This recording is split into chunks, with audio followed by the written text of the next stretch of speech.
নমস্কাৰ বন্ধুসকল, আজি মই আপোনালোকলৈ লৈ আহিছোঁ এনেকুৱা এটা ৰেচিপি যিটো খালে আপোনালোকে মাংস খাবলৈ পাহৰি যাব। হয়, আজি মই লৈ আহিছোঁ কঁঠালৰ চব্জি ৰেচিপি। গতিকে আহকচোন আজিৰ এই ৰেচিপিটো মই কেনেকৈনো বনালোঁ তাকে চাবলৈ আজিৰ এই ভিডিঅ'টো আৰম্ভ কৰোঁ। এই ৰেচিপিটোৰ বাবে মই লৈছোঁ এনেকুৱা চাইজৰ এটা কঁঠালৰ মুচি।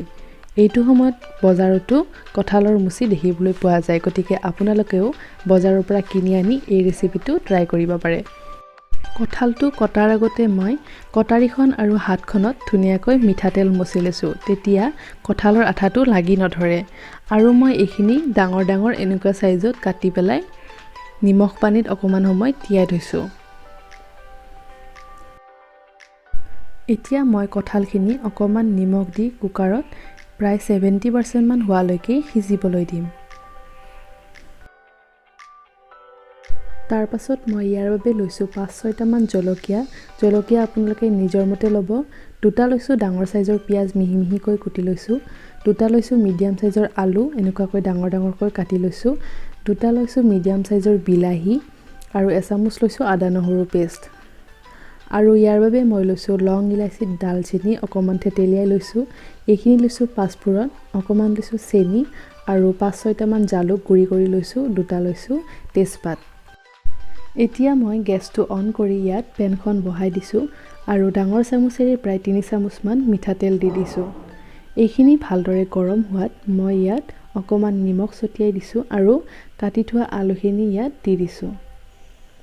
আলুখিনি দি মই ইয়াত জোখমতে হালধি গুড়ি আৰু নিমখ দি দিছোঁ আৰু সিজিবৰ বাবে ঢাকনখন মই ইয়াত দি দিছোঁ। এতিয়া মই কাটি থোৱা বিলাহীখিনি, জলকীয়া কেইটা আৰু প্ৰায় আধাখিনিমান পিঁয়াজ মিক্সি বাতিটোত দি ধুনীয়াকৈ এটা পেষ্ট বনাই ল'ম। এইফালে মোৰ আলুখিনিও প্ৰায় আধাখিনিমান সিজি গৈছে আৰু ধুনীয়া ৰঙচুৱা হৈছে আৰু এইখিনি মই এতিয়া এখন প্লেটত উলিয়াই ল'ম।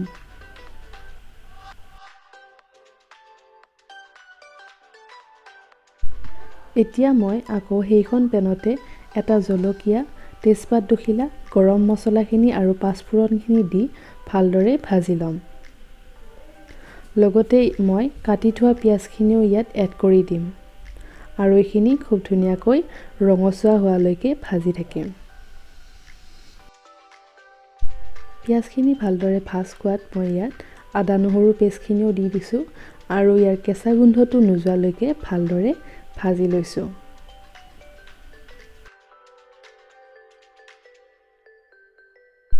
এইখিনি ভালদৰে ভাজ খোৱাত মই ইয়াত পেষ্ট কৰি থোৱা বিলাহীখিনিও এড কৰি দিছোঁ আৰু এইখিনি ভালদৰে ঘনাই লাৰি থাকিব যাতে মছলাখিনি তলত লাগি নাযায়।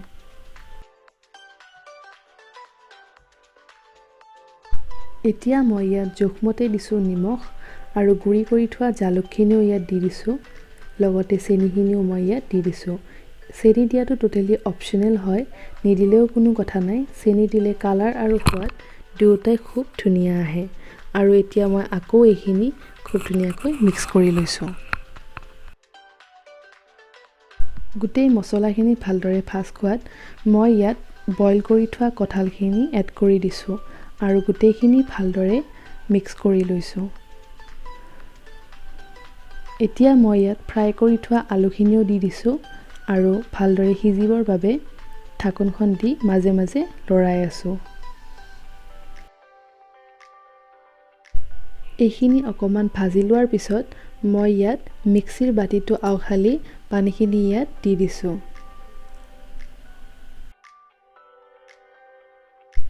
এইখিনি ভালদৰে উতল অহাত মই ইয়াত প্ৰায় আধা চামুচমান দিছোঁ জিৰা গুড়ি, আধা চামুচমান দিছোঁ ধনিয়া গুড়ি আৰু অকণমান দিছোঁ শুকান জলকীয়া গুড়ি। এতিয়া মই আকৌ এইখিনি ভালদৰে মিক্স কৰি ল'ম আৰু এইখিনি প্ৰায় তলত লাগু লাগু হৈ গৈছে। এতিয়া মই ইয়াত অকণমান পানী এড কৰি দিছোঁ। পানী মই বেছি নিদিওঁ কাৰণ মই এইখিনি গ্ৰেভি কৰিয়ে ৰাখিম। আৰু এতিয়া এইখিনি ভালদৰে উতল আহিবৰ বাবে ইয়াত ঢাকনখন লগাই দিছোঁ।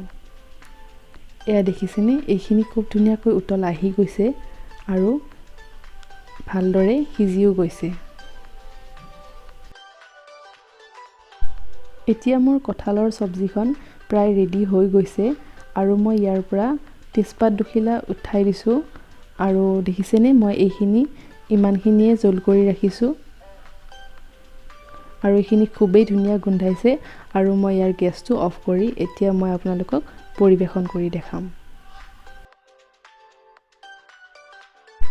কঁঠালৰ চব্জিখিনি মই এটা বাউলত ধুনীয়াকৈ উলিয়াই লৈছোঁ আৰু এচামুচমান ক্ৰীম ইয়াত দি দিছোঁ এয়া দেখিছেনে দেখিয়েই বাৰু খাওঁ খাওঁ লগা নাইনে আৰু আজিৰ এই ভিডিঅ'টো চাই যদি আপোনালোকে ভাল পালে like comment share and subscribe কৰিবলৈ নাপাহৰিব আজিৰ এই ভিডিঅ'টো ইমানতে সামৰণি মাৰিছোঁ নমস্কাৰ